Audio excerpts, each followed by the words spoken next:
কুম্ভ লগ্নে মাঙ্গলিক দোষ, কুম্ভ লগ্নে মাঙ্গলিক দোষ থাকে কি করবেন, দিন দুঃখী গরিব মানুষ যারা রয়েছে চেষ্টা করবেন নিজের যতটুকু সামর্থ্য তার থেকে বেশি করারই চেষ্টা করবেন, তাদেরকে তাদেরকে দান করুন, খাওয়ান।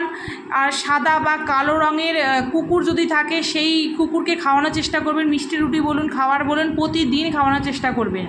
হনুমানজির মন্দিরে যাবেন, হনুমানজির মন্দিরে দান করার চেষ্টা করবেন, হনুমানজির কাছ থেকে সিঁদুর কালেক্ট করবেন, সেই সিঁদুর নিয়ে এসে নিজেরা তিলক হিসেবে ব্যবহার করবেন। মঙ্গলবার দিন চেষ্টা করবেন ব্রাহ্মণদের কিছু দান করার, ব্রাহ্মণদের ভোজন করানোর, তাদের আশীর্বাদ নেওয়ার, খুব এতে উপকার পাবেন। মাটির পাত্রের মধ্যে সিঁদুর রেখে অল্প পরিমাণে আতপ চাল রেখে চেষ্টা করবেন নদীর জলে ভাসিয়ে দেওয়ার।